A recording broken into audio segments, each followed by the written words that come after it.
Good, good. I did not, however, grab my laptop or my iPad, so I'm gonna do that right quick. Sorry about the failure on that. We almost have our stuff together. Almost. Monday. Not entirely put together, but somewhat put together. Yes, it has been a Monday. I was out of town for a couple of days at the end of last week and over the weekend, so today has been something else trying to get caught back up and organized from the weekend. Same. I was cooking dinner like 20 minutes ago. Yeah, Still have stuff to do. yeah. Good evening, everyone. Again, sorry if you end up watching this video after the live stream is over. I still haven't figured out how to make the chat replay live, so I will try to actually read the questions out loud, so that you might know what we're talking about later on in the video if you're watching it after the live stream. Playing catch up even after a short time off is always fun. Yeah, and I was gone Thursday, Friday, Saturday, and Sunday to virtually no cell signal at all. The only time I got any signal at all was when I was mooching off of someone else's Wi-Fi that had Starlink. So I was basically MIA for 4 days. So that makes it difficult. Difficult, but satisfying.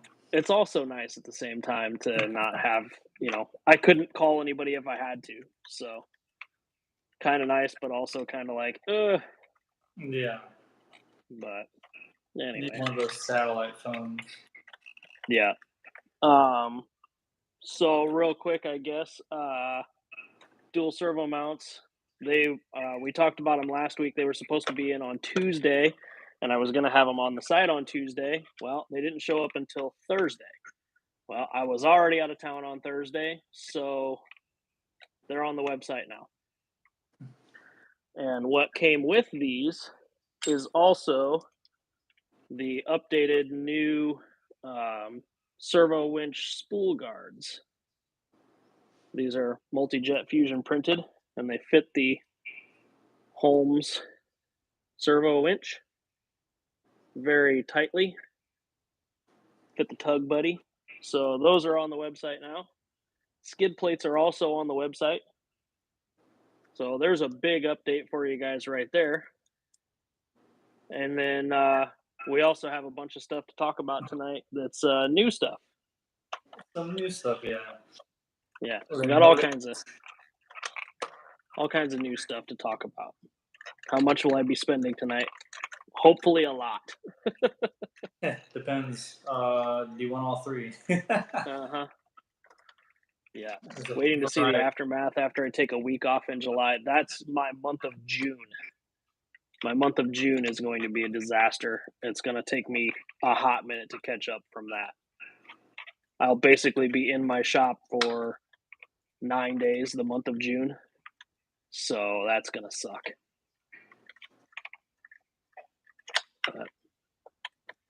Was Wes at Crawlfest last weekend? He was there on Sunday? Just Sunday, yeah.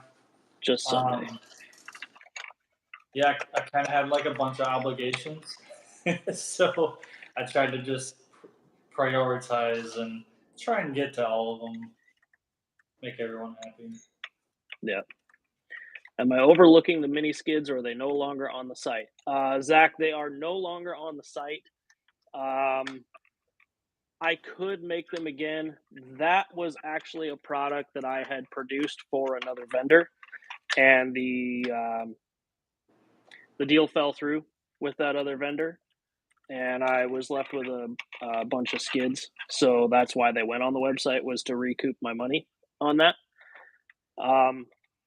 It is a skid that I designed, and it is a skid that I produced. So, I mean, realistically, I could make more and put them on the site again, but that's why they're not on the site right now, is because I sold out of what I had manufactured for that vendor.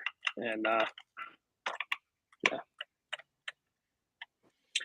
Is that a Pro under your hands? That body's sick. No, I mean, it's our C1 Pro chassis. This is my Class 2 truck that I wrapped.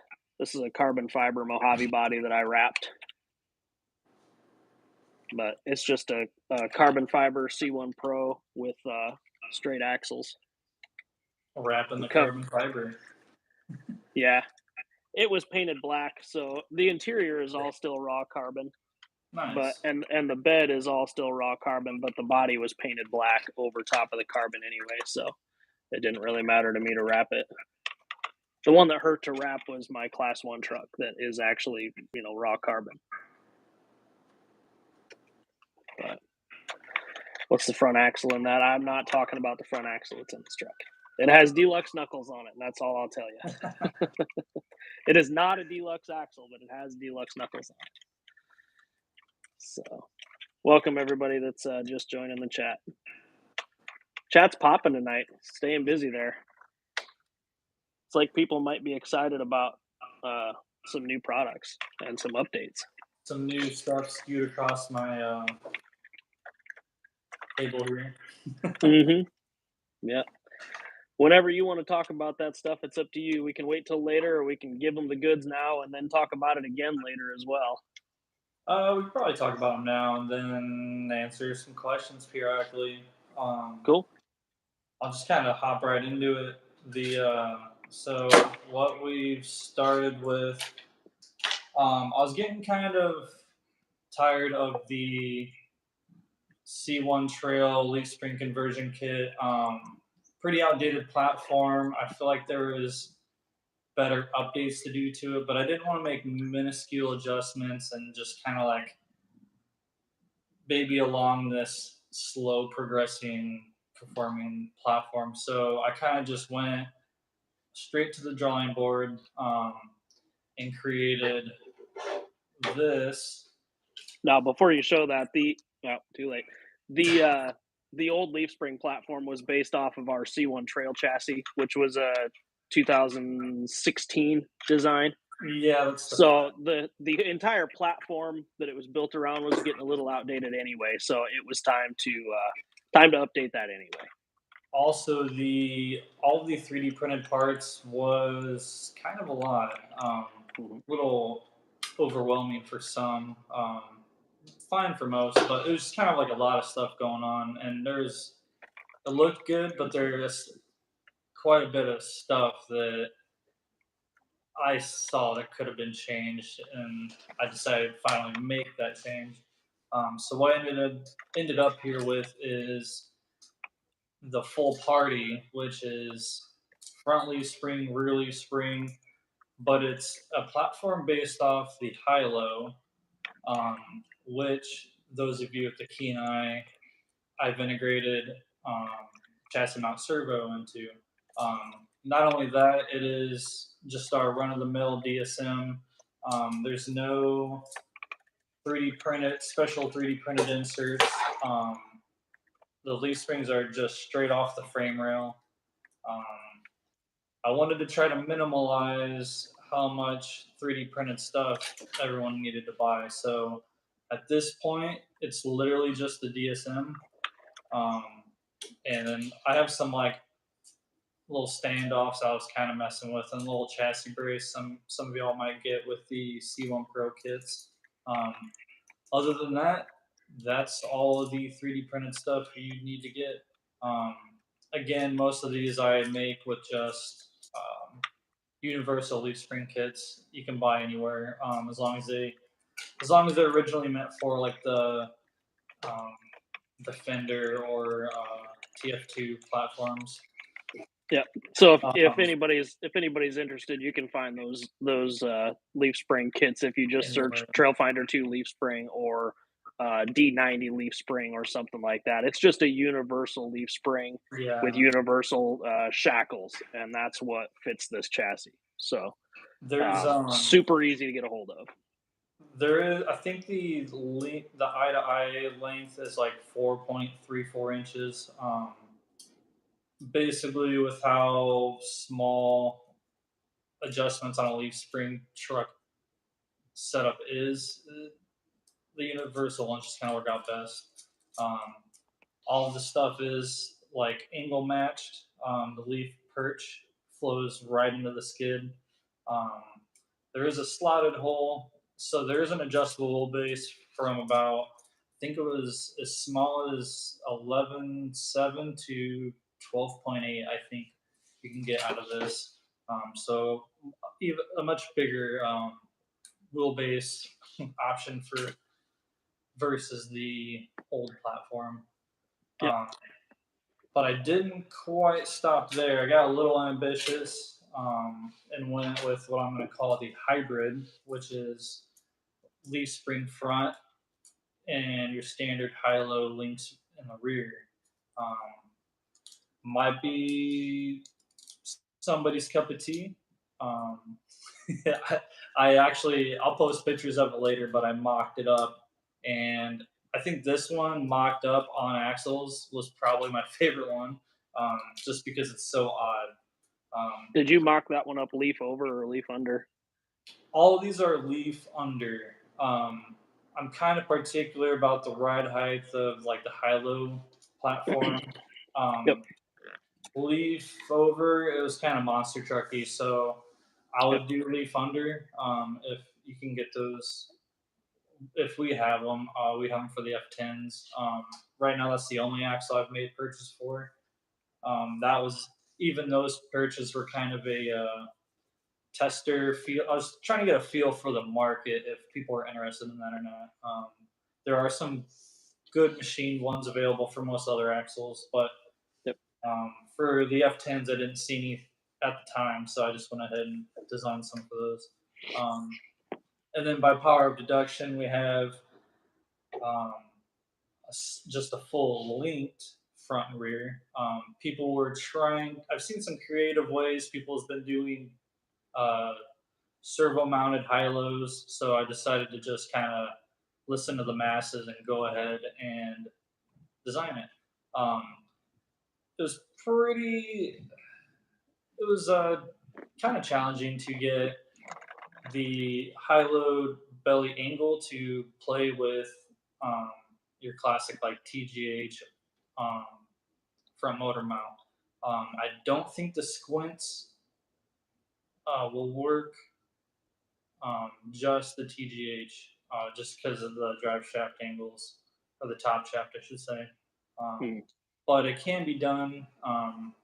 Is it popular? Probably not super popular. It might be popular after this, but Yeah. it's going to be available. So we'll So have that's all three. yeah, that's a chassis mounted servo based high low. Yeah. We still will have a servo mounted or axle mounted servo high low as well. Yeah. And that is getting updates as well. That is getting a tummy tuck. We're shortening the overall height and just streamlining the chassis a little bit, changing the profile just a little bit. We have one TRD mocked up Tim here. TRD Tim says I did have the squints in mind. You did, but this the forward motor mount locations are moved forward 7 millimeters. I think is what we ended up at. I think it's a total of 14 actually. The motor mount from skid was moved 7, and then the DSM was moved an additional 7. Okay, So so 14 total. yeah, I need to get my squints motor mount back from Hibby when he gets back in town, and I will mock that up. I'll try that just to make sure. Do the impossible. Yeah, I don't have one on hand, so I Yeah, didn't. Hibby has mine for mocking up that flat skid that he has. So But yeah, so yeah, all the floods of leaf spring messages every week. yeah, Thank you all we for get being multiple pretty patient. multiple emails a week. I've been working on this platform. I think this might be like the 7th or so revision. And realistically, each revision takes about a month. So Yeah, to between design and prototyping and testing and yeah, all and that other stuff. I think the first versions of that went out last October. I think I was teasing it at Crawlapalooza in Disney. Yep. So I think that's where TRD got his. So you might have Yep. version 1, so this one will Yeah. be a little more user friendly. So if you built that one TRD, then hats off because it was pretty tricky. Good for uh, good for a builder, but I just wanted to make something that was pretty friendly to the masses, Yep. not just the extreme builders. Yep. Honda Moto 516. I have a buddy who wants to put the Traxxas trans in the 10.2. Can it be done? It can be done with our conversion skid, which is on Shapeways. We don't have them on our website. It does require an aftermarket chassis though, because the factory C channel rails don't work well with our conversion skid. I No, would, however, say just take that Traxxas trans and throw it away. Don't use the Traxxas trans; it's not worth it. that Uh, I have that deluxe EOD trans, and it is yeah, fraction of the size, and it is geared very similar. yeah. Harley Designs, my Monday Drive commentary. Thank you for joining us. We're talking about your favorite subject, leaf spring trucks. This is, however, a very forward skid biased leaf spring platform. And I don't think there's any or many. If there are any on the market, there aren't very many on the market. And it's based off of our high low. Would G made leaves work in the new chassis? Uh, Uh, I don't don't know know. the eye to eye lengths of that right offhand. Like I said, these universals I think are like a little over 4.25 eye to eye. So if they're similar to that, um, yeah, they'd work. Um, Also, while I have here, I will be, if you haven't noticed, I have these slotted shock tabs. Um, Pretty much whatever your setup's going to be, they should be able to work. Um, each frame will have two of these included, as well as I've got I kind of made like a universal like bushing kit. It has 8 2 millimeter thick, 4 4 millimeter thick, and 4 6 millimeter thick bushings. They're meant to go in between the shackles, not sure, or space them on the frame rail. I don't know if you can see. Yeah, take up the slack between the thickness of the chassis rail and the thickness of the leaf springs. Yeah. And Harley tunes out. Yeah, exactly. He heard leaf Yeah, springs. I'm out. he's like, oh, I got that thing I gotta do. Yeah, I forgot about. I need to use my phone for something else. Yeah, TV. Yeah. Got TV to Oh watch all man. of a sudden. Yeah. Yeah. Oh, there's traffic. I got to turn this thing off real quick. but but yeah, Man. labor of love. I don't think all of our team drivers was quite getting the concept. Yeah, it's tough, man. A majority of the testers for this frame was all my Hawaiian dudes. So shout out to Jake and Rylan, all of them out there. Yep. They have a whole point series, I think, dedicated to a leafer class. So they kind of were cheating with this for sure. Um, I don't think there's anything out there that'll compare. Yeah. If someone wanted to build a Resto Mod two-wheel drive street truck, straight axle rear and IFS front, what would be a good chassis to start with? One of our team drivers is using a C1 Pro and an Element IFS kit currently. So I guess you could use an Element IFS kit and like a 10.2 rear axle, I suppose. That way you could have IFS in a solid axle. Someone is a Vitera front and rear end on a C1 chassis. Yeah, from But back in the day. that's a I haven't even seen it though. It was Yeah, made. I haven't seen it though. yeah. When will it be available? We're shooting for Friday. We're gonna try. The original plan was to discuss it here, load it on the site after, but I think just so we have all of our ducks in a row. And Brett's had a busy weekend. I had a pretty busy weekend myself. I need to get all my counts and everything squared away because I'm gonna have also on the site individual sets of the leaf springs. Yes, I'm so not gonna. that is one thing. The leaf spring sets will be listed separately, Yeah, because we don't know if somebody's going to order a full leaf spring kit, a full leaf spring setup chassis, or a front only and then link the rear. So the leaf spring sets will be separate, and then per that'll axle. be listed. That'll be listed in the description of the chassis as well, and Yeah, linked to where you can find them on our site. And I'll probably try to find a reliable outside link to where if they're not in stock on our site, we can have an external link to where people can find them. That's a reliable source for the leaf springs. yeah. But yeah, just because this kit doesn't require basically 50% 3D printed parts, we can Yeah, just do the frames individually. The frames, however, will come with those shock tabs. Uh, correct. but other Any than chance that, of the CMS high-low and tummy tucked high-low being available before ECC? ECC is at the end of next month, isn't it? End of May. Yeah, they'll be available well before then. um, I since figured you I released that chassis in the early 1990s. It was just an Antique Roadshow episode. Yeah, pretty much. since I Oh yeah. here, I can talk about the new high-low. Yep. Um, this one will have everything. Well, this has everything I've been making for it. Um, Shown with extra pieces. yeah, extra.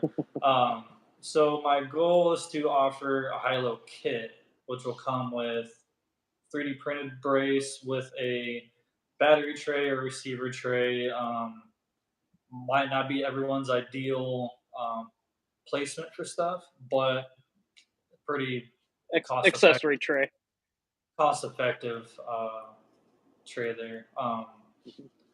I do have a servo winch mount. Uh, Fits most servos, but it's really going to vary on what transmission, internal spool, external spool. I do have slots worked into this, so you do have multiple adjustments. You can go up or down a little bit with it, so you have some adjustment. You're just not it's not fixed. Mhm. And then this other play is I kind of drew it up for myself because I was doing the Holmes decased minis. BR This Mini. was a pretty slick place to just zip tie it to, out of the way. Um, Yep. and actually, it's kind of like a brace in a way too. Yep. I Um, just got in. Is it going to be class one? No, they are not class one legal. The high lows are all a 10-degree angle skid, so they are yeah, not going to be class one legal. fairly aggressive. Pretty much, I try and fit these in the class two, but ideally, you're gonna do class three with this. Now you can see there's quite a length difference. Yep. The high low's quite a bit shorter, Yep. just meant for the Harley business. says, I want to build a high low with a capper cage setup. They just look cool. Does the capper setup work for C3? I've The seen some pretty I've cool. seen guys run them in class three, so I mean, as long as your rectangles measure up. I haven't personally measured it or checked it, but the new high low would work even better with the capper cage because the tummy tuck would be better with that cage setup versus the older one. Yeah, And yes, the winch mounts will be sold separately. The winch mounts, the battery tray or accessory tray, and the ESC mount will all be listed separately on the site.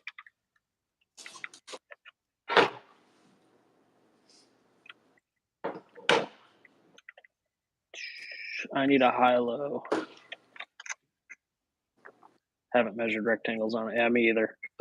They really look cool. I like the capra, the chopra setup on them. That chopper. is one of my favorite things. I did build one for myself and I used a Capra 4-wheel steer, and chopped that cage up, and then I ended up selling it to a guy in Illinois, um, because I just don't like Capra axles myself.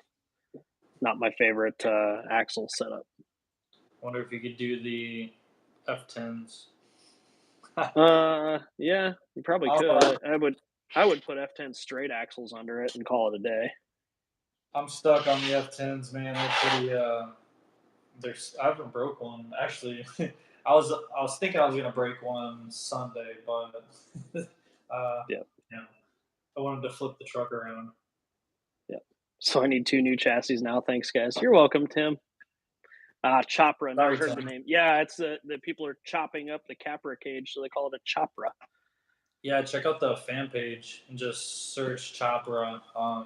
There's Yeah. quite a few that I'm like, if you want to sell that thing, let me know because it looks right There's a on. couple of really good looking ones. Yeah. I've been waiting on this new leafer. Now you have me wanting to get a high low with it as well. Yeah, they're pretty similar now too. So I think the Leaf setup with the uh, forward drivetrain design is going to be pretty helpful. Yeah, especially if you're used to like the TF2 stuff where that transfer case is kind of like there's a big chunk of Hanging way something. down. Yeah, gonna have to find a way to get into a high low. All you gotta do is buy it and build it.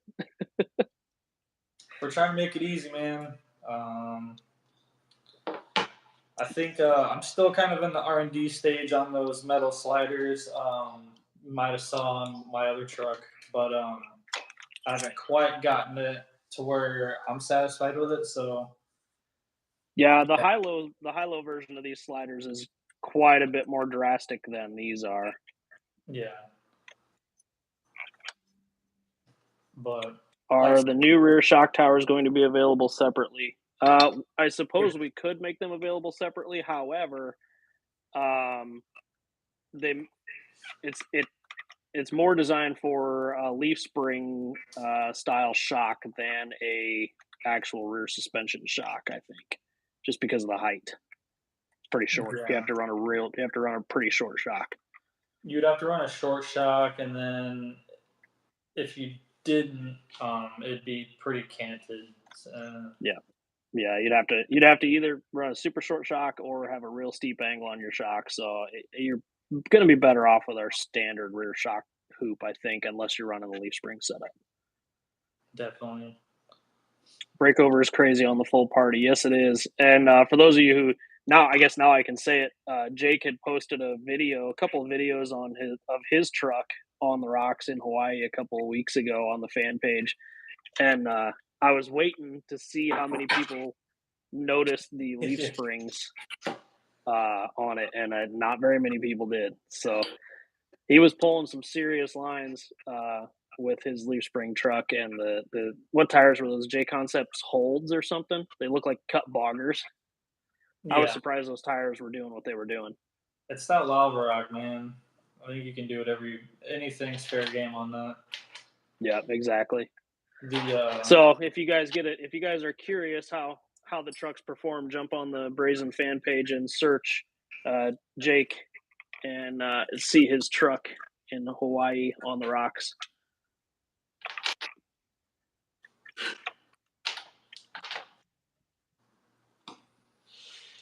yeah, realistically with this, you just have I would get your deluxe drive shaft, and you just have a little pencil shaft come through here.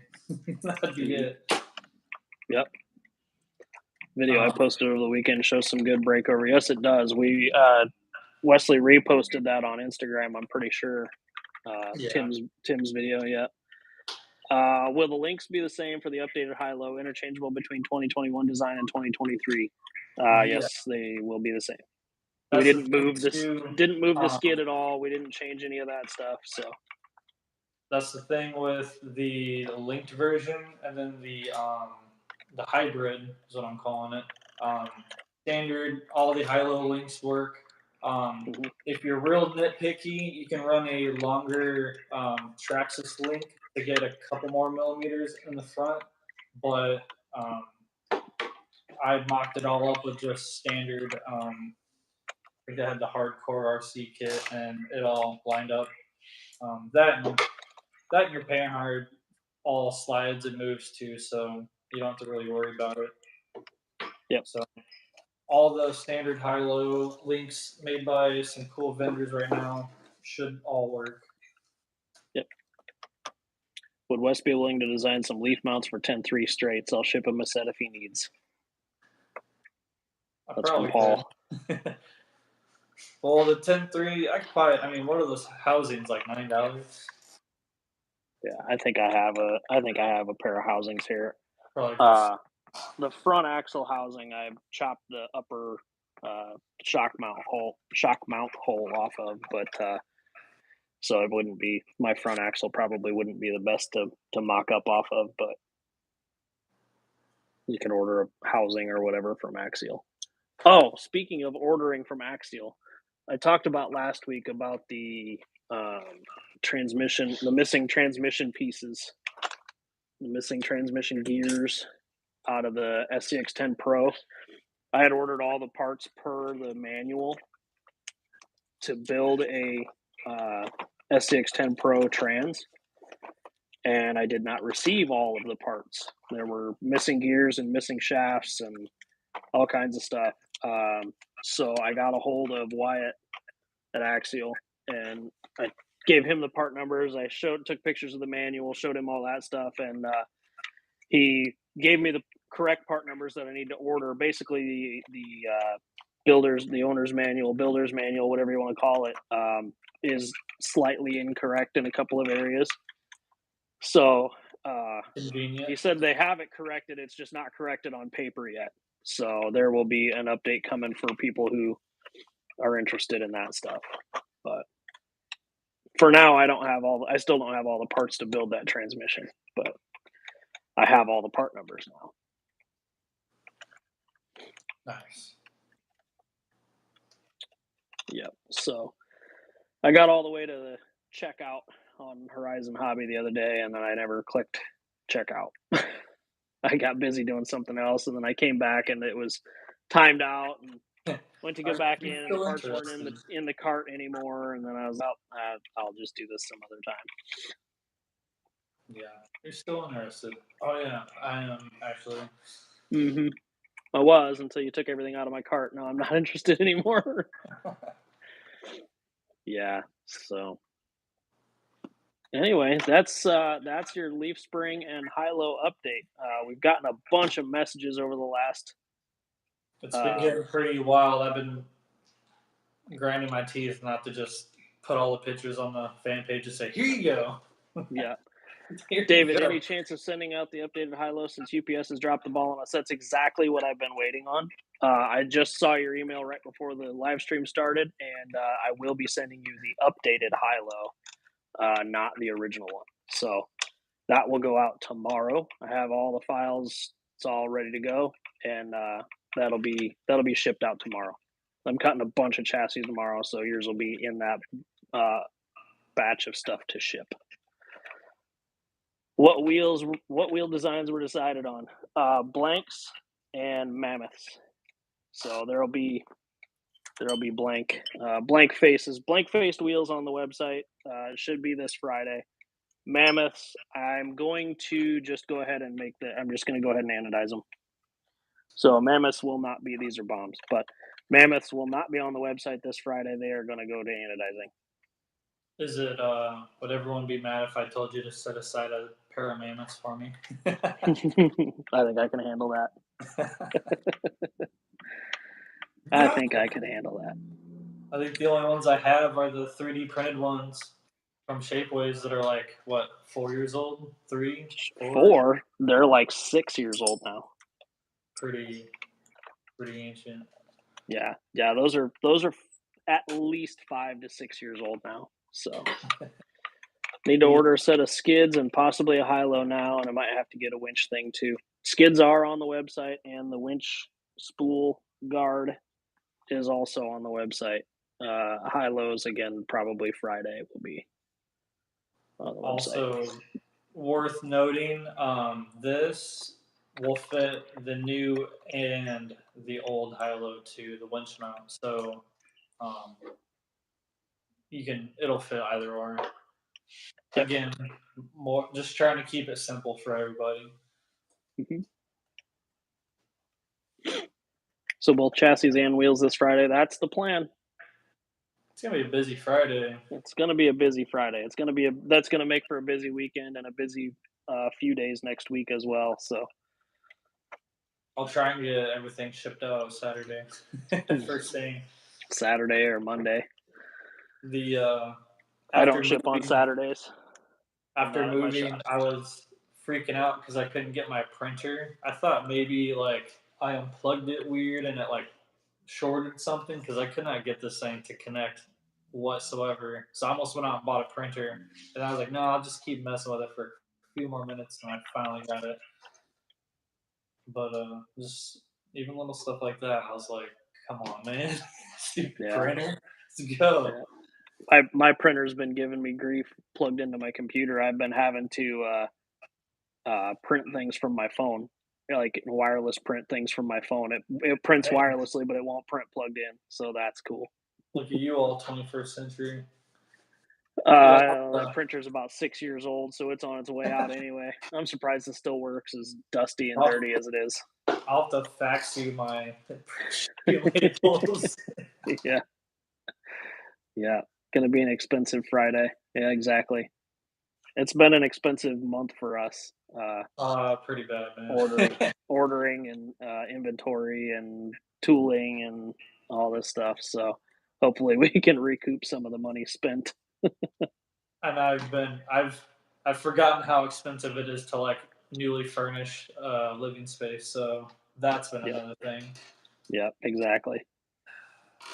But Yep, that's life, man. We'll try and keep up, keep everyone happy. yep. Garage sale items on the side have been moving pretty good, so that's nice. Any chance C1 Pro sliders will be available this week, or will that be next week? Only thing I still need to buy out and build my Class 1. It'll be next week.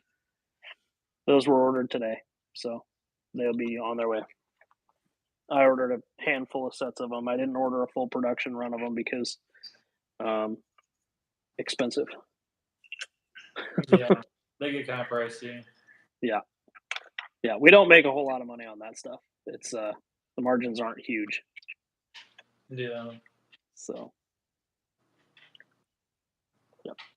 Anyway, one thing about these winch spool guards, I designed them relatively thin on the part that wraps around the spool, so they are uh, reasonably flexible, both in and out, so that if the winch line does get bunched up a little bit, it can flex out, but they stay snug to the spool.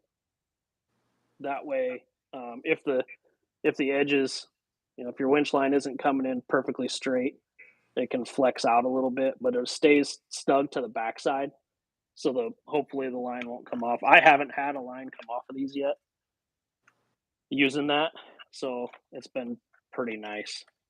The winch line can, if the winch line is riding on the plastic, it will cut into it. So try to get your winch line to come in, dead center of the spool, or so it's not way up top or way down low. They fit all brands of winches. I don't know. I designed them around this one, Tug buddy.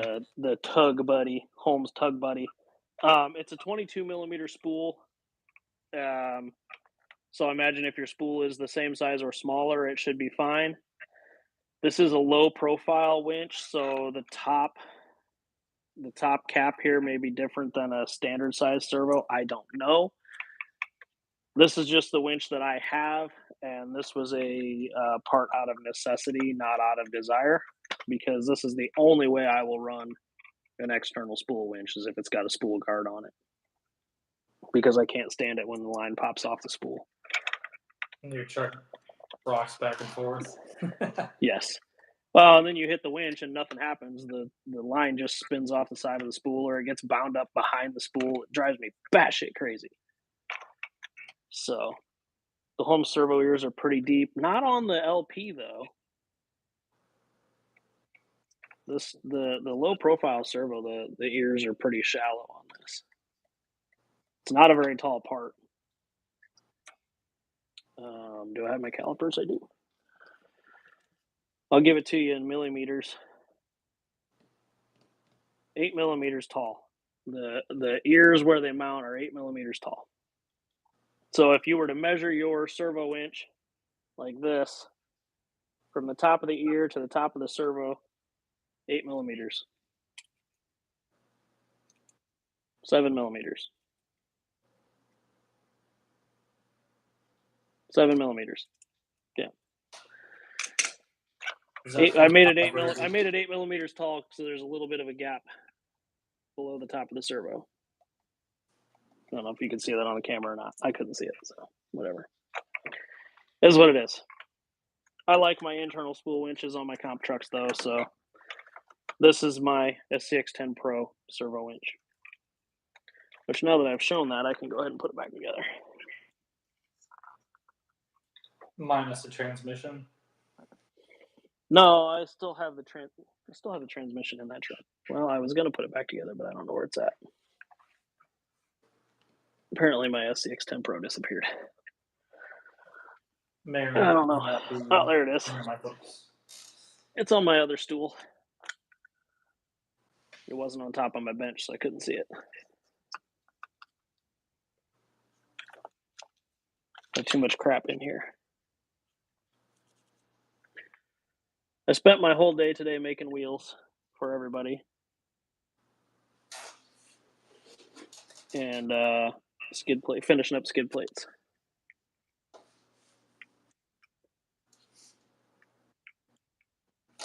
So they are on the site for everybody. Anybody have any other questions about Wesley's leaf spring setups or anything? Anything about any of that?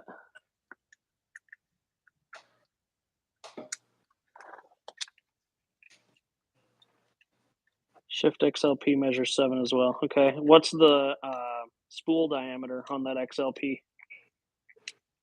I think Hibby runs XLPs, so I should probably send him one of these.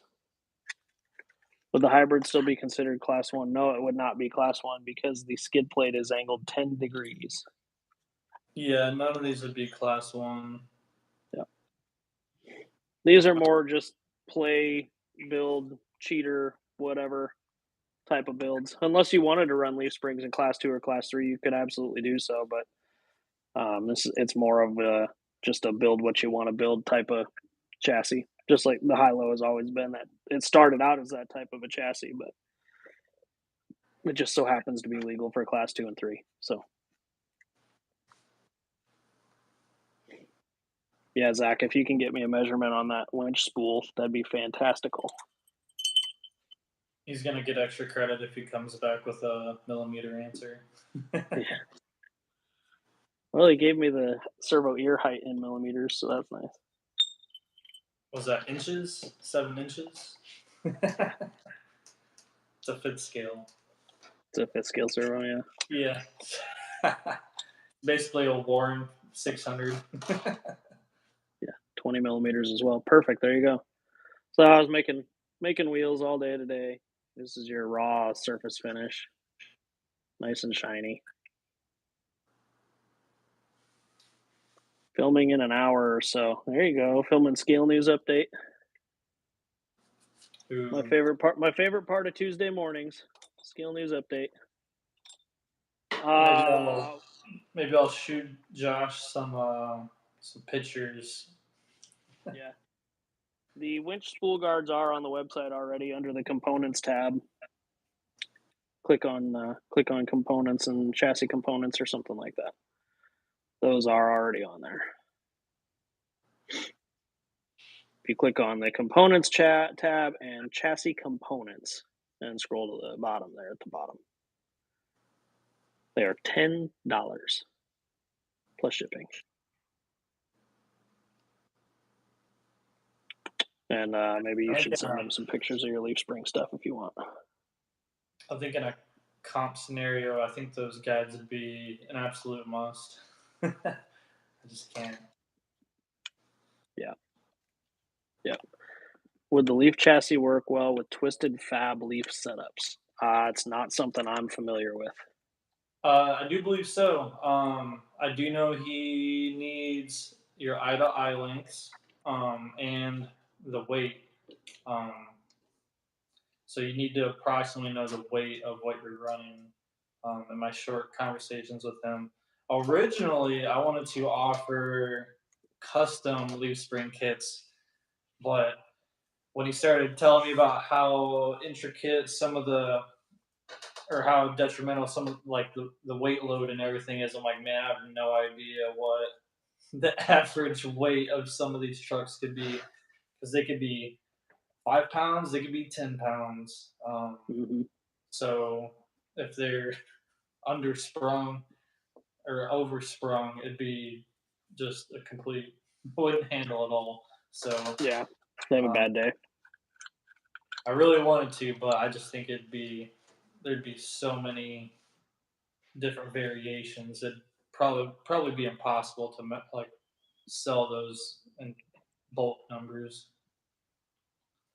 But Yep. yeah, get them eye to eye links, and I think the weight. I think there might be one other thing he needs, but yeah, certainly he can make whatever. Yeah. Um, can Order Brett or now. Wes send me info on the chassis for Scale News? We could probably get you pictures before the end of the stream, but as far as like a typed out description, it would probably best to wait till next week on that because we won't really be releasing it until Friday anyway. Unless you want to type out something real quick and I can just copy and paste it or whatever. I don't know. Yeah, but probably be easier just to wait till next week on that for Josh. Probably. Yeah. If it was, well, it's 8:48. If he'll be filming by the time we're done here, so that'd be too much of a pain. Yeah. Probably ought to plan that out a little better next time. Yeah, I know. on I our end, on discussed a our little end. bit. I've sent Matt some teaser pics. I need to get him a set of these. Yeah. I asked him what he'd be interested in. He said the full party, of course. Mm-hmm. Yep. Yep. Yep. Yep. Yep. Wait till next week so the people that watch the live can get first dibs. Yeah, that's not a bad idea. Yeah, all these people that are in here get a heads up on what's going on. That's not a bad Um, plan. Also, what I'm probably gonna do, I'll probably put the full spread of pictures I've taken of all of these on the fan page. But I think on the actual Brazen Facebook page and Instagram, I think I'll just kind of sprinkle them along throughout the week. Um, but so I highly suggest if you're not on the fan page, might as well just go get on there if you want to see Yeah. everything early on. Yep. Dang guys, no press release. Well, there will be. I mean, we will have an actual typed up, you know, release of them on Friday on the actual Brazen Facebook page and Instagram. But the fan page and the YouTube guys get to see them sooner, just because Yeah. we appreciate the love. Got some Um, dedicated fans. It's kind of cool. They get the special treatment. exactly. We did hit 1,000 subscribers on YouTube, by the way. I did. My wife was the 1,000th subscriber. I'm like, dang, babe, it took you 999 people before you realized that we had a YouTube channel. Yeah, it was a rigged. She won the 1,000th giveaway frame. Yeah, exactly. Yeah, yeah. $1,000. She won a free dinner. Free dinner. Oh, you made dinner, huh? Nice. Yeah, yeah. It's like no, I bought No, that. I probably didn't. I probably didn't Pizza. make dinner. Pizza. It's not delivery. Yeah, it's not delivery. It's love. Oh man, this weekend was fun. We had a good weekend at Ultra 4. The weather was fantastic for the first for Thursday and most of Friday. It was in the 80s down there in southern Kentucky. Well, not southern Kentucky, eastern Kentucky, right along West Virginia border. We're It was upstairs, in so the I'm hiding everything. exactly, yeah. Weather was in the 80s on Thursday and most of Friday, and then it freaking downpoured rain on Friday night. So the 4,800 and 4,400 race on Saturday was a slop fest.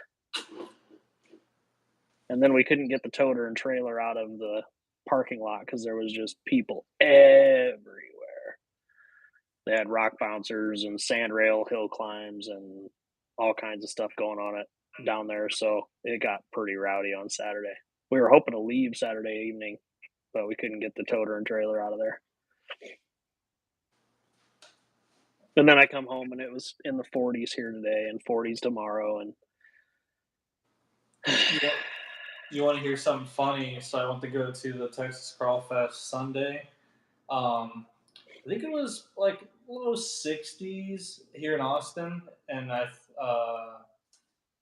Candelia, Texas, where that event was held, was about 2 hours south.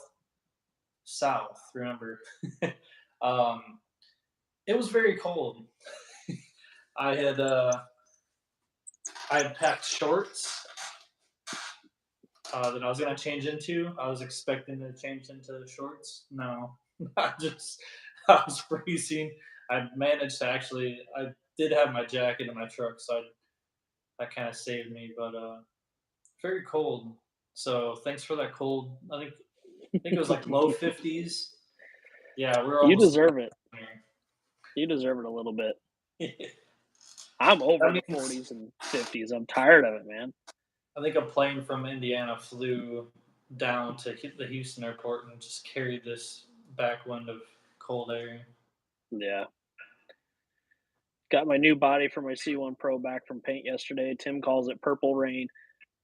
Speaking of body and Tim, did you see that someone was trying to scam people by trying to sell Tim's buckwheat body, his TGH buckwheat body? Someone stole his pictures of his buckwheat body and were trying to sell it to unsuspecting people online. Someone was trying to scam people. Of course, That's Theron tough, saw it. man. I think Theron's the one that was messaging the guy and called him out on his BS. But yeah, someone was doing that, and one of our team drivers, Tim Weiss, somebody stole some of his pictures of a set of Vanquish wheels and axles, and was trying to do the same thing. So keep an eye out on the pages, guys, and make sure that your The stuff isn't getting stolen. Is that RC good and bad review page still pretty active? Man, I have no idea. I never paid attention to that page. I've been doing business in the RC hobby since 2004, and my name is not on that page anywhere. I don't have a single Yeah, sour deal, and I'm not on yeah, that page. So, yeah. Did I get the yeah. I CNC think machine? Haven't talked to Josh. I don't think Josh dropped that stuff off. Josh was going out of town on Sunday, and I was already out of town. So I haven't checked my camper out back to see if he did drop that stuff off. But if he did, it's inside my camper out back. I should probably check that. But it's just a little CNC. It's a CNC router, but it's just a little like engraver type thing. Yeah, it still had the logos on the side of it of the buckwheat body. It still had Tim's TRD logos on the side of it. It's like, dang. There is a RC good bad page. It's still pretty active that I'm on. Yeah, okay. I'm sure there is, but I don't pay any attention to it. I don't really. I'm pretty good about spotting BS. I've, I've done enough deals that I'm pretty good at spotting that crap. I'll be pretty honest. I just buy new. I don't That even. too. I don't buy a whole lot of used stuff either anymore. Uh, Everything I need, I can literally just design and make, or I'll just buy new. Yep. Yep. One thing I was thinking about for maybe a little bit of a future live is I want to kick this lathe on and see how loud it is over my AirPods for you guys. If it's not super loud, maybe I could make a complete wheel on a live stream or something for you guys to show you kind of what goes on inside the machine. There would be some times where you're not going to be able to see anything at all through the window because coolant sprays on the window, and I'm not opening the door when the coolant's on because I don't want to get soaked, and I'm not putting my phone inside there. So maybe, yeah, fire it up. Maybe I will turn it on right now, and you guys can tell me how loud it is in the headphones or on your screen. Because if it's too loud, I'll just turn it off. It's not a big deal. The nice thing is it's not going to turn the air compressor on because I'm not running the parts catcher or anything, so the uh, air compressor won't kick on at all. What do you think? Fire it up or not? Let's hear it.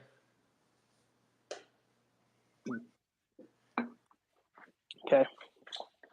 Got to go around back and turn it on.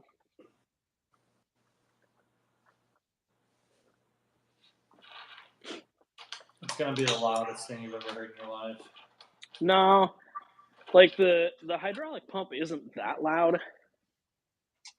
It's gonna be so loud.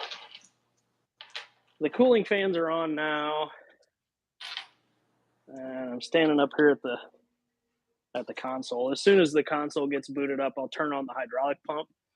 The hydraulic pump's going to be the loudest part of it. Bar feeder doesn't need air. It does, but if I was going to make a wheel on a live stream or something, I'm not gonna bar feed it. I'll just run a single barrel and a single lock ring and a single face or something. I'm not gonna do it tonight, obviously, but maybe on another live stream.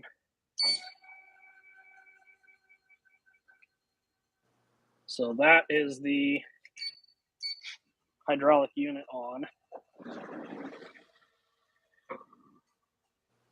Is that loud at all? Can you even hear it? What? Is that thing on? Yeah, it's on. It's pretty quiet. Just leave the whole door open the whole time. Yeah, I could turn the coolant off and stuff. Oh yeah. Nothing. Can't hear it at all. Man, you could have been making wheels all these live streams. Man. Yeah, right? I could have had the damn thing running the whole time. There's a bunch of shavings and shit in there from making wheels all day today.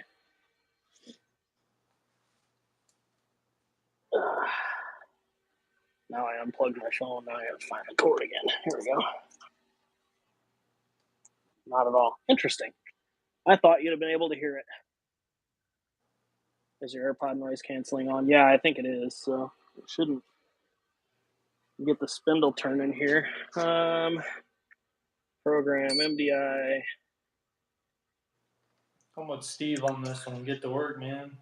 Yeah, that's spindle's turning now. The spindle's silent, so I mean it's spinning 250 RPM right now, but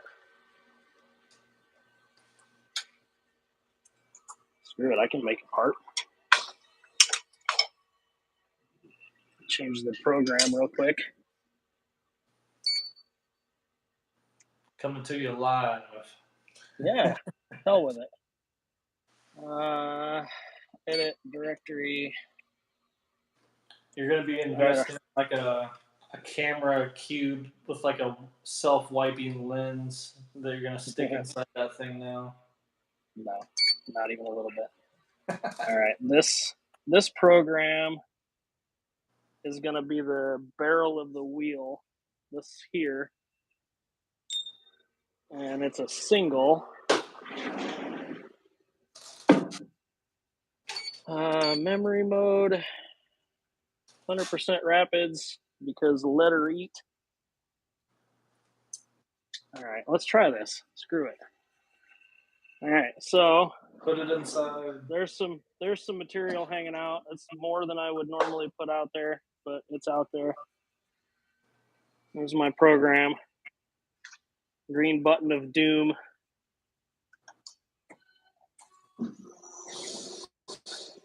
It's gonna face. Oh God, can't see a damn thing. Face the part off. Well, there you have it, folks. We're making a wheel. turning the outside diameter. See if I turn this off real quick.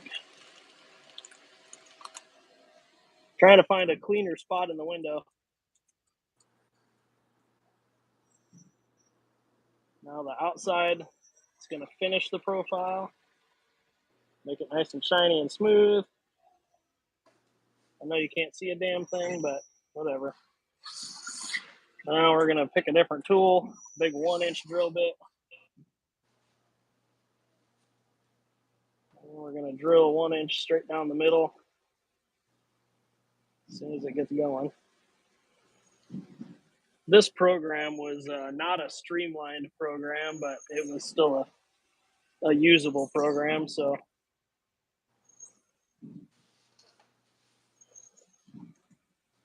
needs windshield wipers. Yeah, this is what you normally see. So I'm kind of sneaking over the side there.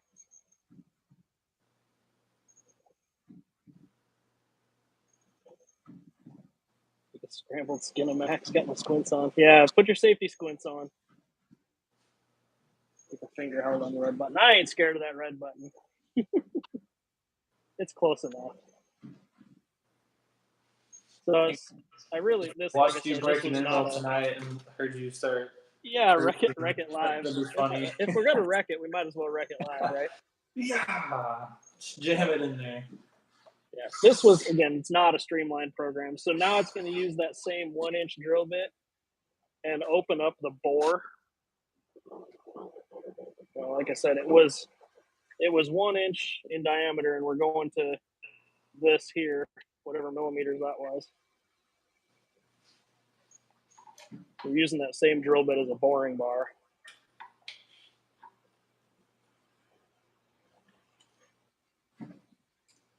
I'm glad this isn't really, it's not loud at all for you guys. No. Put your phone in the spindle. Yeah, I don't think an iPhone would survive that very well. We'll find out. Yeah. All right, so now it's going to switch to a different tool on that same tool holder. And you're not going to be able to see what this one's doing at all because there's spindle and everything in the way. So what it's doing now is it's doing the backside here. The tool has like a hook on it, and it's going in from the front side here and cutting this back end. Well, like I said, you can't see what's going on in there at all with this tool. But at the bottom, there's that 1-inch drill bit that we were using. It's in the same tool holder as that.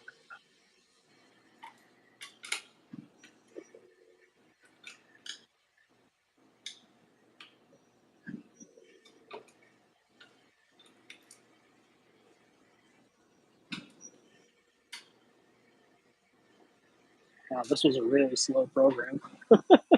Normally, this would have been done already. The business expense if the iPhone breaks, just charge a new one to Wesley's business account. Oh, man. What coolant do I run? Amazon, baby. This synthetic coolant. It's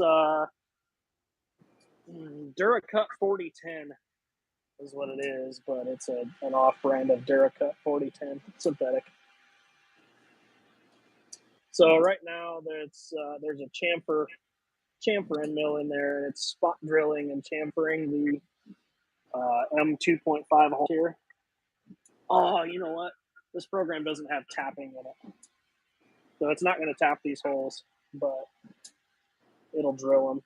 So it's spot drilling these holes so that the little M2.5 drill doesn't fuck off sides, and it nicely chamfers the hole and keeps the drill bit straight. Now it's switching to the little M2.5 drill, and it's going to go around and drill all 12 of the bead lock ring holes.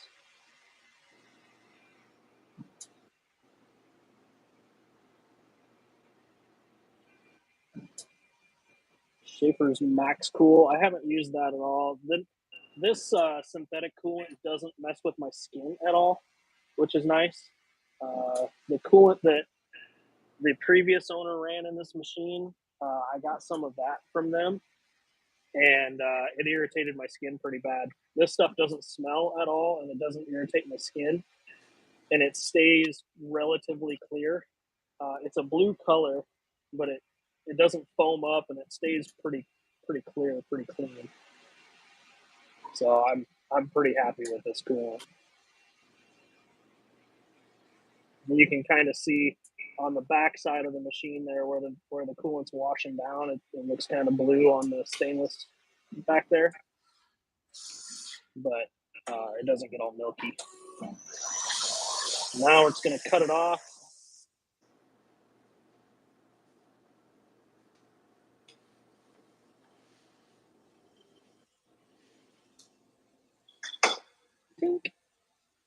Yeah, this was like I said, this program was not a streamlined program. It obviously doesn't have tapping, and it's not using the parts catcher, and it's not using the bar feeder. But for all intents and purposes, we just made a wheel. Look at that. There's some flashing on the backside of this. These will get faced off. Normally with this program, while this is still attached here, the sub spindle comes in and grabs a hold of it. This sub spindle comes over here, grabs a hold of this, and then when it parts it off, it pulls it back here and then faces the backside of this, so that flashing is not there.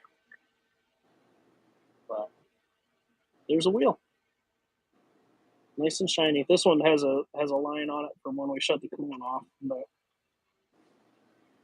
yeah, there you go, folks.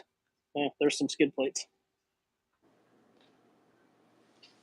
All right, there's your brazen lesson for the day of how I. That's not exactly how I make a wheel, but now you've seen one of the machines in action. And we know your noise canceling earbuds work pretty good. Yeah, apparently it works pretty good. That made almost no noise. I'm surprised that I can't believe it. Could have been making wheels this whole time. I could have been running the damn thing the whole time. Well, if the air compressor kicked on, it's pretty obnoxious. That's one thing I do need to invest in pretty soon is a screw type or scroll type air compressor. Yeah. That's pretty obnoxious. I don't know, maybe your earbuds will knock that out too. Probably not.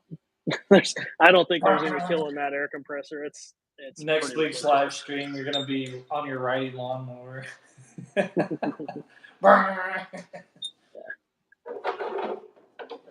So that was cool. Yeah. Maybe next week we make a skid plate or something. Hell, I don't know. The lathe is, or the mill's a little bit harder to. I don't have a tool changer on that mill, so I have to change the tools manual. Thanks for the demo. You're welcome. Test and tune hour. Nah, I'm not firing up the air compressor. That's not what I want to do right now. I don't think I'd make it back over to the computer before you guys were already typing me angry emails saying I blew your headphones or something. Yeah. We're going to need a link for discounted headphones now. Yeah, exactly. You broke mine. I'm going to need a Raycon sponsor or something, or ISO Tunes or something. We break your earbuds. Here you go. Yeah. Use our discount code. How many other RC vendors do you know, can you name, that will literally show you how they make something on a live video? I can't tell you any other ones that I know of. And again, I may not be doing this right at all. I've said it a million times and I'll say it a million more. I'm not a machinist. I'm not a designer. I'm not an engineer. I'm a guy that figures shit out and makes shit happen. And I just made it happen. I'd have to relate to that. Yeah. Cut a chassis now? Absolutely not. If there's one thing that rivals the air compressor noise, it's the router. Oh, it's pretty bad. I need to build either a room or some sort of enclosure for that in short order. I almost bought a paint booth, a 10-foot paint booth at auction the other day. I was thinking to myself, man, if I bought a 10 by 10 paint booth and put it up in the back of my shop, inside the shop, and put the router inside there, could insulate the outside of the or inside or outside of that paint booth, and have a room for the router, and it would the dust collection on the router and the dust collection of the room would make things a lot nicer. Hey Rob, just come back at you with that comment. Most of the other vendors had to wait 6 months to get the product. Yeah, most of the other vendors had their files sent to China to manufacture it. Ooh, Brett went straight for the gut punch. Mm-hmm. I have seen Holmes. Did you see a video he posted? It might have been on their fan page, but they had a cool machine that was just spinning Yeah, yeah, armature on motor gun. So he yeah. just He was held the doing wire. hand wands. That's pretty cool. Yeah, doing hand wands. That was a cool video. I did see that, and I did like it. I watched the entirety of it probably 4 times. It's pretty mesmerizing. Just hypnotized. Yeah, savage. No, if I wanted to be savage, I'd use their names. Ooh. Yeah. Wes, can you use a shackle reversal kit on that front of that chassis, or is it not designed for it? No, I designed this one with the shackles forward. I mean, I'd probably just say no right off the bat because I've slotted to keep like the adjustable wheelbase going. I'm gonna shut this off while you're doing that. You do get some wheelbase adjustment by. Let's see if I can get this here. I've put a slotted hole here for the bracket, leaf bracket. Um, so that wouldn't hold a shackle. I mean, I don't know. It might be awesome. You might get like a ton of flex out of that. I don't know. It'd be like a sliding shackle. Not intended. But hey, I don't know. One of y'all are gonna do it. Send pictures. That's usually what happens. I'm like, oh, I didn't even think of that, but hey, look at it working. And then the rear, same deal. There's a big slot in the back for the bracket, and then you have a couple shackle mounts here. So Yeah. wasn't designed for it. I wanted to keep, since the bracket from here to the axle acts like a link. I was noticing upon inclines or climbing, having the shackle back here, it actually extends your wheelbase slightly. So I was gonna kind of alleviate that. You might lose some like flex or stuff like that, but you get a more controlled climb. So we're going after performance here, as Josh Grimes is hearing that all in one sentence. He said performance. He said performance and leaf springs in the same sentence. I was actually pretty stoked about the leaf spring angle all meshing into one with the skid. You'll see why I was kind of hyped on the hybrid setup, because this leaf spring and skid flows right into that like high rise rear link. It still looked good with that double bend lower link, but the links I have is that single high arc bend, and it looks super cool. You'll be seeing pictures. Pretty excited. I want to see what everyone starts building with this. And also, I think Leaf Springs will be pretty dope with this platform. So now you posted a picture in the Instagram story, did you not? Of your purple truck. That's the new high-low. That one's fully kitted out. Physically, I don't know how you could do any lower of center of gravity. I have the 1/10 scale behind axle servo mount on that. I have the Deluxe EOD, like this itty bitty transmission. And I'm running a mullet a straight front axle and a portal rear axle with reverse cut. So that truck is it just kind of like slithers through obstacles. I had it for a little bit at Crawfest, but wasn't like super like advertising it, so I don't know if a lot of people noticed. Also, we were all freezing. If you want to see a bunch of dudes shiver in 50-degree, Poor babies shivering in 50-degree weather. yeah, I should have been soaking it up because it's gonna be like 100 in like a couple weeks. So that'd be cool. But yeah, I have some more pictures I'll be posting of that truck with the lid popped up. It's a pretty cool truck. I don't have anything that rivals it.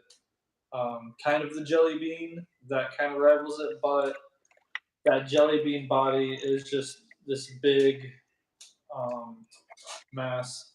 It looks awesome, but it is a little chunky. Mm-hmm. But it's cool to see it do stuff that it looks like it should be doing. Yeah. 50, that's shorts and t-shirt weather. For those of us up north, 50 is shorts and t-shirt weather right now. Opening the pool. Yeah. Actually, my dad did take his pool cover off like a week and a half ago and stuffed the pool, the Polaris pool vacuum down in there and kicked on the pump and kicked on the heater just to make sure it was all working. I'm positive that he doesn't have it open right now, but he was at my shop probably a week and a half, almost 2 weeks ago now, talking about how he had pulled the pool cover off. I'm like, Dad, we had 3 days of 75-degree weather. You pulled the damn pool cover off. Down here, they're probably emailing everyone freeze notices and telling you to drip your faucets. Yeah, exactly. By the way, whoever designed up the logo for tonight's thumbnail done an awesome job. We need a sticker sheet. That was a collab. Wesley sent me the mullet picture, and then I've added the logo to make it look like sunglasses or something. You sent me that, and I was like, "Oh, that's pretty cool." And then you told me the sunglasses, and I looked at the rear tail of the logo. And I was like, "Yeah." Yeah. Like, all right. I could probably sketch out like a chin profile, chin strap. Yeah. Or just we could put it on a sticker sheet. I just give him the Hulk Hogan. 50s yet. Time to put on my nice cut-off jean shorts, mullets and jorts. There you go. Wesley likes his mullet chassis setups. I'm not sold on straight axle front portal rear myself, but that's just personal preference, I suppose. It's been the only way I can think to maximize the capability of all my trucks. I'll let you drive my C1. After you're talking about how big the 475s are with just a solid front axle, got me thinking I could just switch over. Yep. But it is kind of nerve wracking buying even that rear F10 portal is like $100 and some change, and then just hogging that out with the Dremel. Yeah, like, just here we go. Buying a brand new axle. Buy a brand new axle just to cut it up. Yeah. Yeah, I've done the same thing before. So, I'm going to try mullet build on my Wraith 1.9. I really like my 1.9 Wraith stock. I can't take that truck apart. I can't even get myself to sell that truck. I bought... How many years were people building 1.9 Wraiths before Axial finally gave us the 1.9 Wraith? I think that was RC Crawler days. Yeah. I bought the 1.9 Wraith in, I think, 2018 or something like that, because I wanted the I wanted a stock truck for Axial Fest Badlands, and because I wasn't sure if any of my comp trucks were going to pass their tech. Yeah. And that's the only place I've driven it. I've taken it every year, and I've driven it at Axial Fest every year, but that's the only place I drive it. Kind of like Harley with his Ripper. That's the only place he drives his is at Axial Fest, and I know my 1.9 Wraith does not at all compare to a Ripper, but it sits on the shelf otherwise. But I love that truck. When I drive it, I love that truck. Plastics are like $12. Yeah, but if you only buy the axle housing, but if you need a whole axle, it's more than $12. I'm But if usually you screw it up when you're grinding on it, it's only about $12 to fix it. But still, yeah. If I'm buying a housing, I'm usually building a truck. I'll just buy housing. yeah. Most of my purchases are pretty well thought out, and I utilize what I buy. Yeah. Put a capper drivetrain in my Wraith 1.9. Gross. Take it out. Is that Paul? Yeah. No, Paul. Yeah. That's gross. You think I'm controversial? You should see Take what that Paul does. Capra Trans and toss it as far as you can toss it.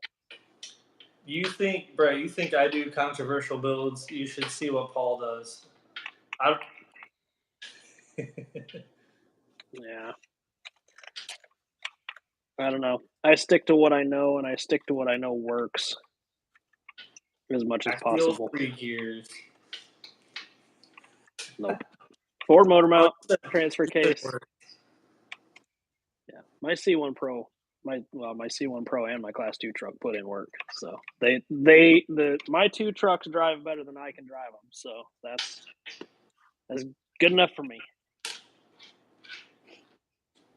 Started putting my 1.9 Wraith back together with a VFD twin. Interesting choice. How's the height working out for you there? You got to cut a lot of the interior out to get that in there. That'd be my concern with it. It's just a tall transmission. I showed this a little bit on last week's stream, but like a VFD from the bottom of the trans case to the top of the like where the shifter would mount is like, I don't know, call it 58 millimeters. But I was working on a small housing. This is obviously a rough draft or whatever you want to call it, prototype, but it's only 40 millimeters tall. So you're losing a shit ton of height off of it. So that'll be going in something soonish. Yeah, no more molded drivers. That's what I figured. Did you see the special comp Crawler Canyon is having this weekend? I did not. I will have to look and see what they're doing. Am I available this weekend? I don't think I have anything going on this weekend. Maybe I can make it over there. Going to be using the SCX Pro Ford motor mount and C1 Pro with Creeper T. My only concern, I'm going to warn you about, is our dual servo mounts are 70 millimeters, and the SCX10 Pro Ford motor mount is 74 millimeters. So you are going to either have to trim the sides of the SCX10 Pro motor mount or space out the dual servo mount, which could, depending on your axle setup, lead to bump steer because your geometry is going to change. So be warned. Speaking of widths, this is a pretty short space for a forward motor mount. So if you do the Team Garage Hack forward motor mount, just do turns on each side evenly, but don't be scared of the aluminum kind of bone in. Well, you should use an 1/8 inch or a 3 millimeter spacer on one side of the forward motor mount because that is a 67 millimeter forward motor mount, and our dual servo mount 70. So use 3 millimeter or 1/8 inch down spacers down one side of the motor mount. Usually on the spur gear side to get it away from the edge of the chassis so you can run a bigger spur gear. I haven't been able to get to a single event at Crawler Canyon this year. This new job is seriously killing my RC driving time. I haven't made it to a single event over there either. I've just been busy, and it's the way it works. Leaf Springs, Josh is probably crying right now. We've been talking about him long enough. He's had a chance to dry up his tears. Or turns TV off. Yeah. It's only on Sunday is the problem for you. Brick. Why has it got to be on Sunday, man? That's like the least available day. We'll see. I'll look at the event and see if it's something that I absolutely have to do. If it is, then I'll go. Lucas hasn't been on here in a while. I haven't seen Lucas post in. I haven't seen Lucas on the live stream. Wonder what's up with Lucas. He's upset you haven't been showing up. Maybe he got grounded from the computer. It's awards. Oh, it's awards for the winter series. Okay, got it. That makes sense. Gonna shave her down. Yeah, shave the forward motor mount down on the SX10 Pro motor mount, which is in this bag. I could open this bag up. I haven't done that yet.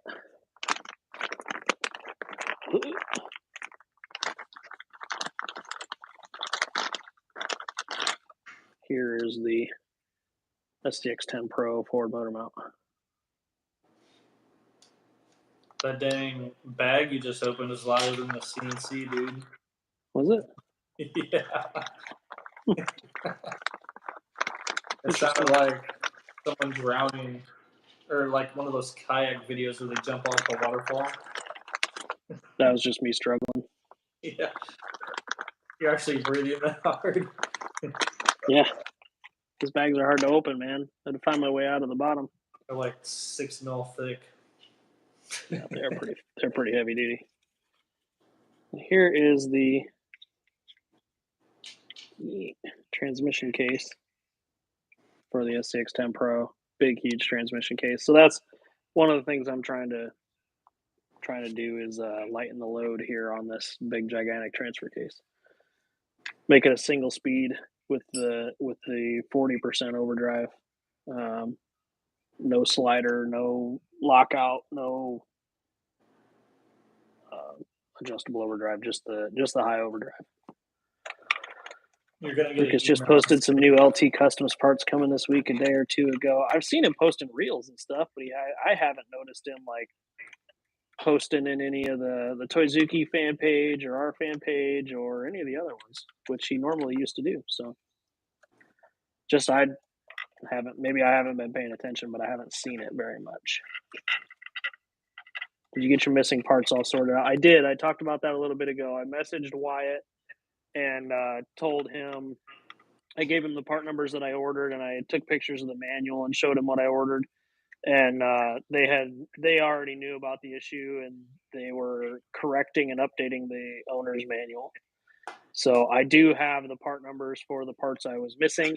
I just need to order them.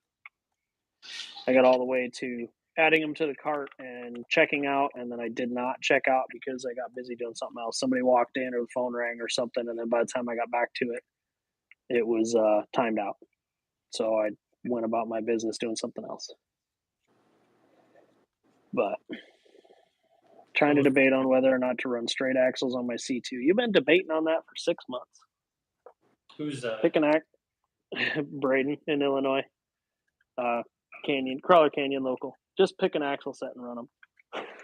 I'll just do straights on a Class 2 straight axles for sure. I don't even mess with portals anymore on Class 2. I think I ran portals, man, for like what, 5-6 years. I never ran portals until last year, Class 1. Yeah, I would say tiny tire portals for sure. Yeah, 475 and taller tire, I don't think needs portals. It's not. Which is if why you are getting hung up. Which is why I went with that portal rear, because you don't have to mess up. You don't even have to pay attention only to the front axle. if you're getting hung up on the rear axle and not the front axle, you're not paying attention enough.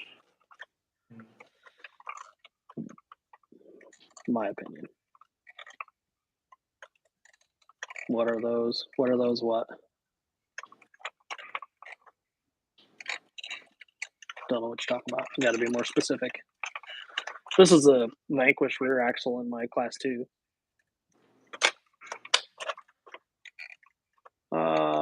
Most I've seen West run portals was the beginning of the Blue 4Runner. The Blue 4Runner still has traction portals under, doesn't it? They yeah, that truck still is running the first prototype Shapeways TRX4 skid. Yep. And it's running.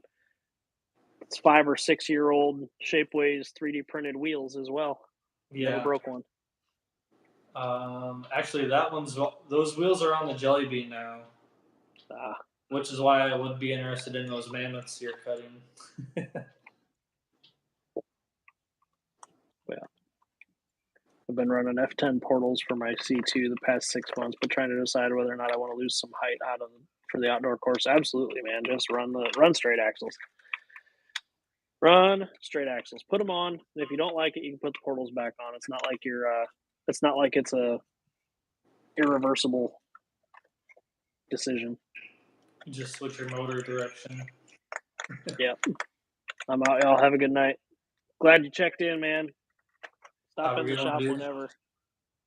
He's local, right down the road from me. So if you're just stop in, Ran a comp yesterday with the Pace Setter Pro-ish build, and I'm super happy with the straight axles. Normally I run portals. I've been really, really, really happy with my SCX10 Pro. Especially with the Pace Setter and Oracle chassis. I've been really happy with it. I didn't want to like that truck. When it came out, when I saw the release or whatever, when I was at King of the Hammers, I was like, I really didn't want to like it. But thanks, Darren. Really didn't want to like it, but I do. I wanted to complain about how big the transmission was, and I wanted to complain about the multi-piece axles. And I'm still going to complain about how big the transmission is, but it's not nearly as much of a detriment as I thought it was going to be. I want to complain about how big the sliders are, but they are adjustable / partially removable. So that helps. It's a very rigid platform. My biggest complaint is how loose the axle tubes are in the housing. Like, that's a lot of play. And that's where the tubes meet the center section. That's the sloppiest part of the whole truck, is where the axle tubes meet the center section. Do you think a machined front center section would alleviate that? Plastic, man. Yeah, I mean, if there was an aluminum center section option or something like that, it would probably help. But I don't know. It wouldn't slide. Yeah, it wouldn't slide quite like the plastics do. The plastic quality is nice. I don't have an issue with any of that stuff. It's just the connection points of where the axle tubes meet the plastic. You should machine some tubes where where it goes in. It's a little bit thicker, bigger diameter. Or is that just flexing the plastic? It's just flexing the plastic. Oh, so they're only held in there with two little, like, I don't know if they're M2.5 or if they are M3 set screws. 2 little set screws per axle tube.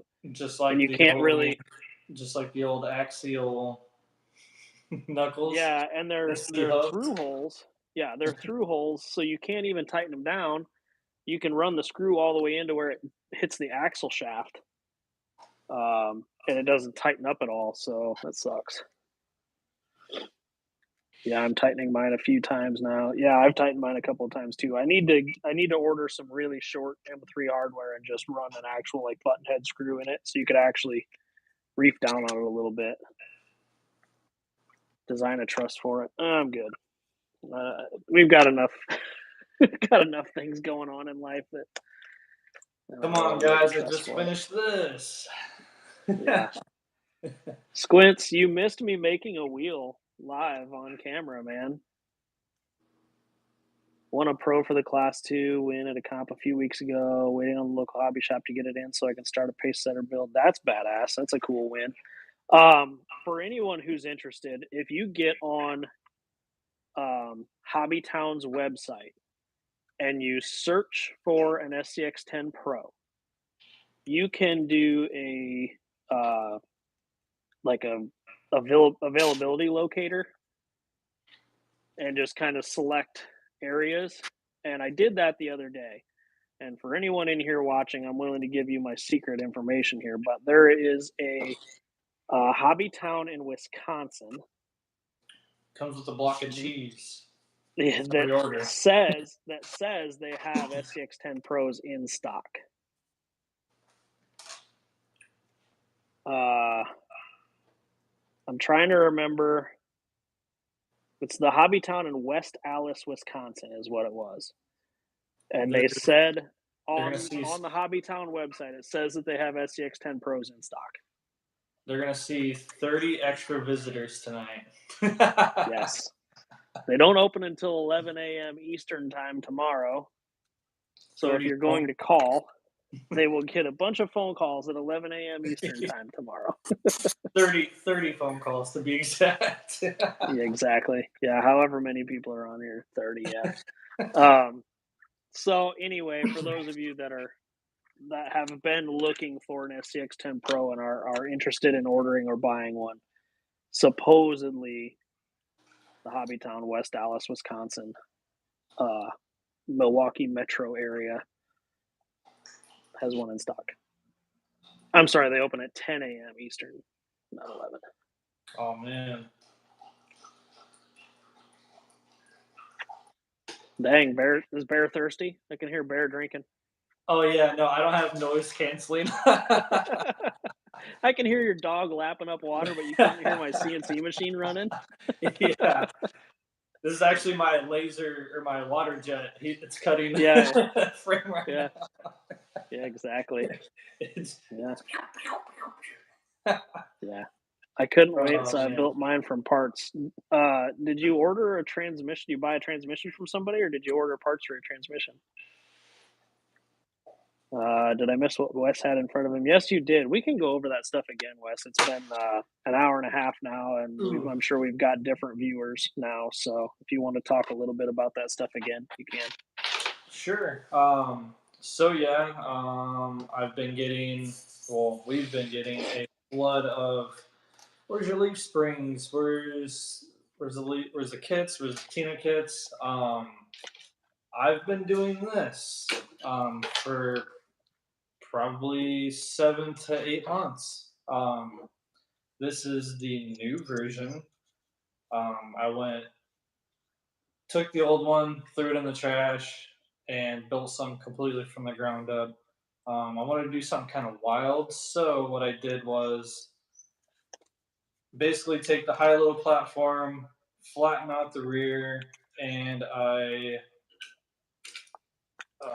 worked in our DSM in the front of it, so you can do a chassis mount servo, as well as making leaf spring mounts. I decided to make 3 versions. Actually, since we're talking about Lucas, he actually thought of the name Mullet, and I was kind of like, I dig it actually. So this would be the full party, full front and rear leaf spring. Wheelbase is adjustable, I think from 4 3/4 to 12 3/4, or thereabout wheelbase. And then I came up with the hybrid, which is leaf front and then high-low link rear. This one seems odd, but the pictures I'll be posting up on the fan page might sell some of you on because it looks pretty cool. How the leaf spring skid and the links all flow into one unit. It looks really slick. And then why stop with just the front uh, leaf spring when I can just do a linked? Because a few of you were asking for a chassis mounted servo high-low. So I just went ahead and took the same model and just did a linked front. Um, all the high-low links that are currently on the market will work for this. Um, if you are very particular about your bumper um, clearance, you might run like a longer rod end on the front links just to get the front axle out there. But other than that, everything still works. So it's very simple. Um, I've revised this version probably 6 or 7 times just to simplify it for everyone. Because there's nothing else like it really. So you got to try and make it somewhat user friendly. And they would be leaf under setups, not leaf over.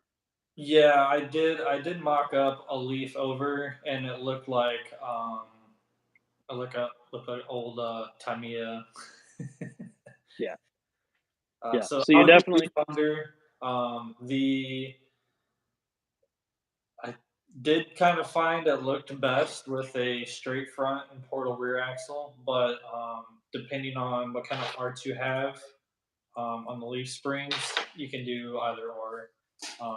That's the kind of it could be a pain, but also cool at the same time with how kind of modular all the leaf springs are. Some of them have bar arcs, some don't. You'll be pulling out. I usually run them with no helper springs. Most of these universal packs have 4 total springs. I never run that many because I'm not building heavy 10 to 12 pound trucks. yeah, I only ever run the main leaf on any of the ones I've ever built.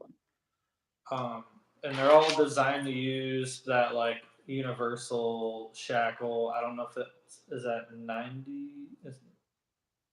Don't know how many millimeters the eye to eye is. I did design some custom shackles. It's gonna be like impossible to focus on that, but I have it mocked up on this one actually. They're shorter shackle. I do have a handful. I made maybe like 75 of them. So maybe with this first round of orders, I'll throw in sets of those shackles. But yeah, I don't know. Get in on the madness. But I'm here to satisfy the leaf spring following we seem to have had. Um, the biggest thing about this one is I basically eliminated all of the 3D printed parts. We're using just production stuff we've already had. All the leaf springs mount straight to the frame, so you don't have to buy this $80 leaf spring conversion kit, so to say. So I've tried to make it simple, and to some people's dismay, kind of a performer.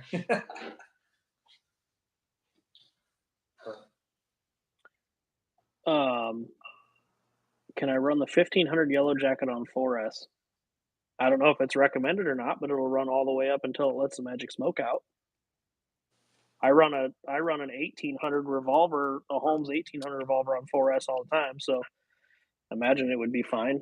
I don't have any issues with mine, so I mean, I'm not going to tell you what to do, but mine seems fine.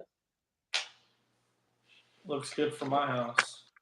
Yeah, it hasn't let the magic smoke out yet.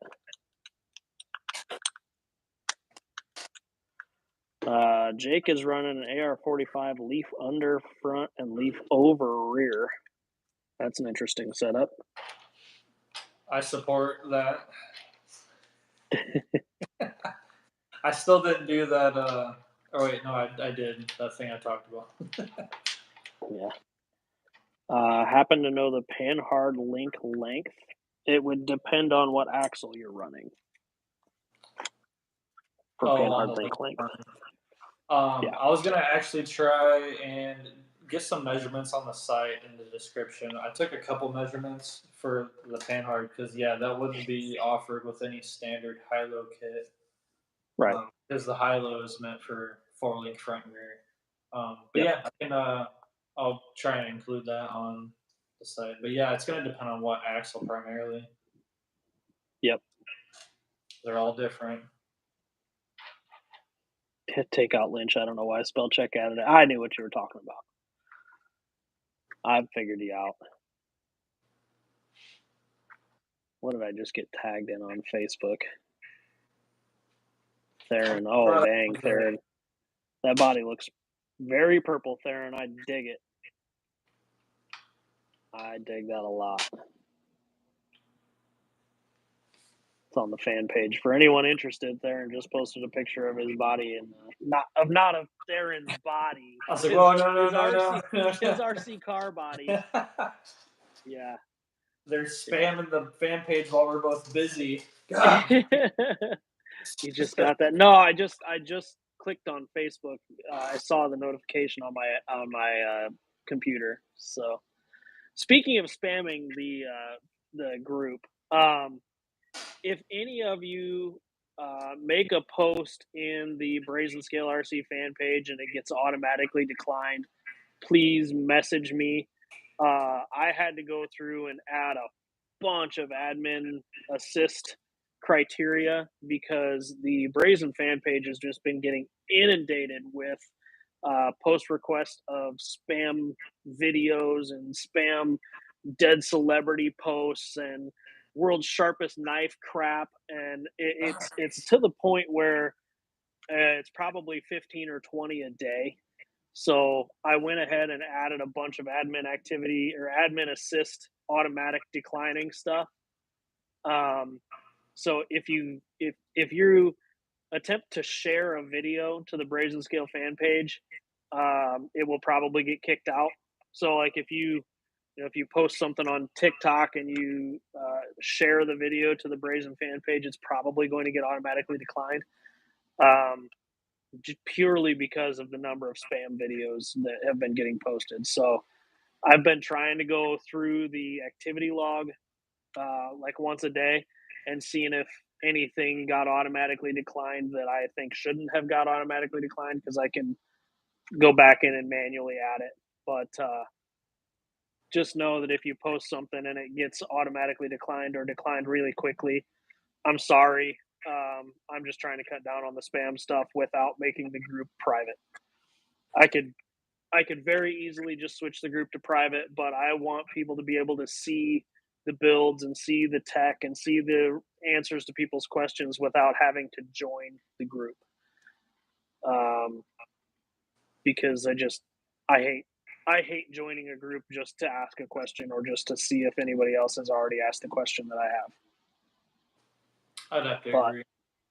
But unfortunately, it's the spam has gotten pretty relentless over the last week and a half to 2 weeks, and you can't switch it back from private back to public. And that's one of the reasons that has kept me from switching it to private, is because once it's private, it can't go back to public. So my bad if your posts get automatically declined, but I'm just tired of dealing with spammers. Sucks to say it, but some people have nothing better to do than to spam people with fake videos that Simon Cowell died or something along those lines. And people click on that shit all the time too, so don't ever click on that stuff. That's how you get your accounts. I like to click on the ones that I get DMs where it's like, click on this link. I click on all those. Yeah, exactly. That's what you do. Yeah. Don't do that, anybody. No, don't. If you get a random video or a random link, don't. I've won hundreds of thousands of dollars. Yeah. Oh my God, Simon! Yeah, it's like Simon. Yeah, I swear, I see it all the time. That Simon Cowell died, or what's the mean ass chef dude? What's his name? Gordon Ramsay. Gordon Ramsay. Yeah, it says Gordon Ramsay died, or Simon Cowell died, or Justin Bieber died, and it's like, shut the hell up, get out of here. Click on this link and then put in the last 9 of your social. Yeah, exactly. I'm gonna click on. I'm gonna get on here real quick and see there is one pending post. Let's see what this pending post is. What celebrity is it? Nope, it's the guy that bought the VS410 body, the Oh, Origin body last week. So that I will approve. Activity log. and Theron give was him the old automatically approved. a celebrity death match. I'll allow it. Yeah. Clayton Keegan 72274 was automatically declined. Let's see what his thing was. Oh, so funny. Cat, cat, cat, green check mark. And it's a trust fall video. Huxley Lee 455846 was automatically declined. What beautiful flowers they are. And it's a Volkswagen like stuck in reverse doing donuts in an intersection. Cool. Cairo Colt 763632 was automatically declined. What lovely dresses there are. And it looks like the beginning of an adult spicy film where someone walks out of a closet and there's another girl standing outside of it.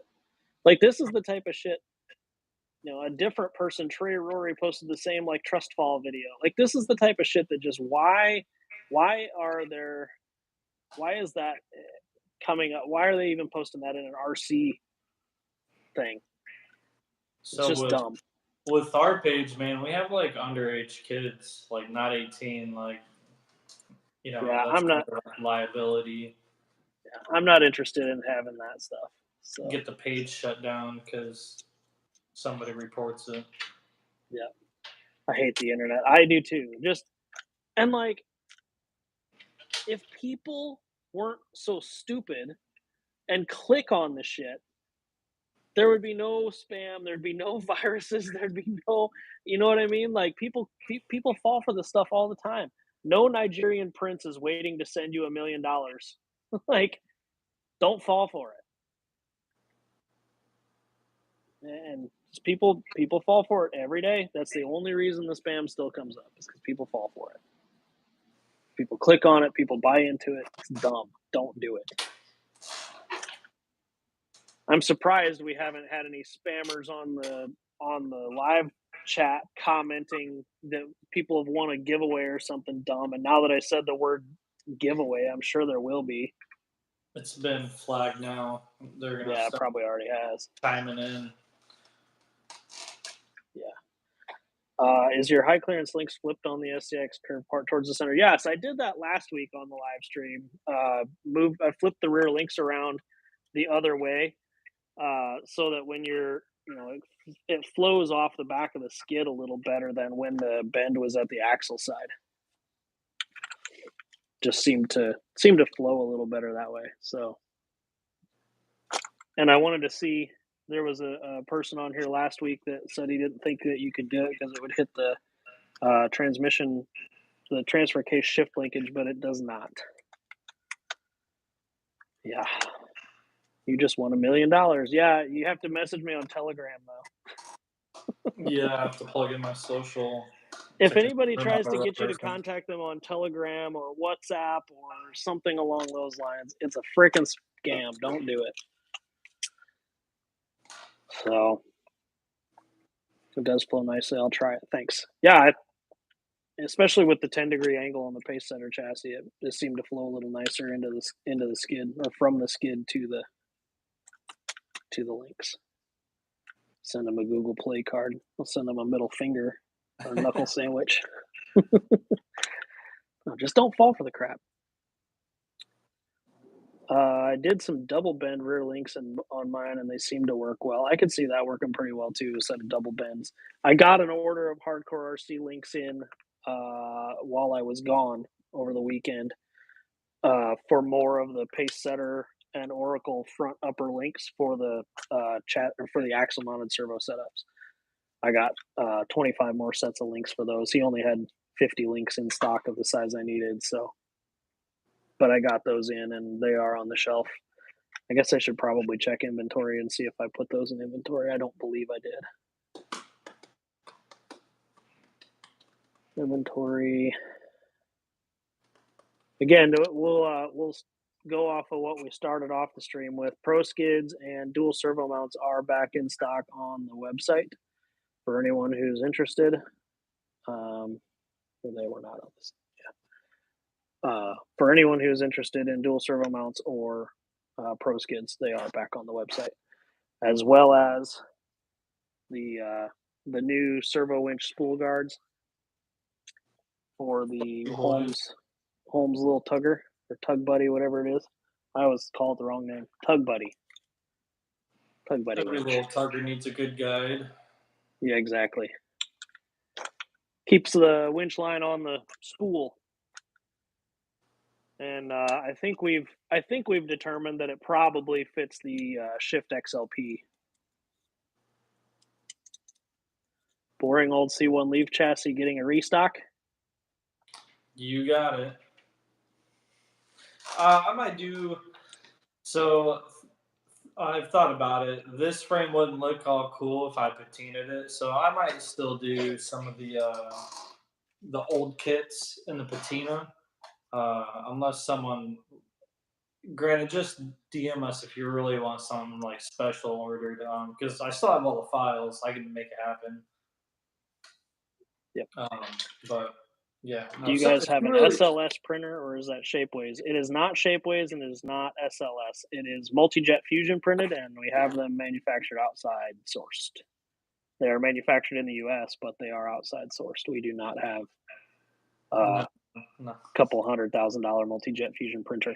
The nice thing about this stuff is that it's pretty flexy, so it shouldn't break easily. Like, I mean, I'm putting a decent amount of force into this, more force than I think a servo winch would put on it, and it doesn't break. But like the standard FDM printed ones, I mean, it's more rigid, but it's definitely breakable. Like, break it. Yeah, like this is a standard FDM printed one. They don't hold up very well. That's why I never released them.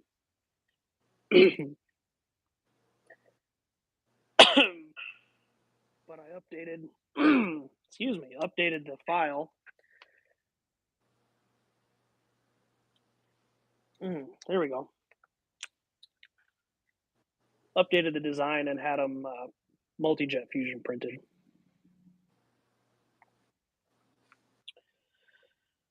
Two minutes, and I just got a warning that I have 10% left on my headphones. So it's because it was noise canceling out your mill. Took extra juice. Yep. Yeah, Squints, you came in about 15 minutes after we made a barrel of a wheel live. I mean, you guys let me know if that was cool or not. If you want to see more stuff like that, I'm absolutely willing to show that stuff off.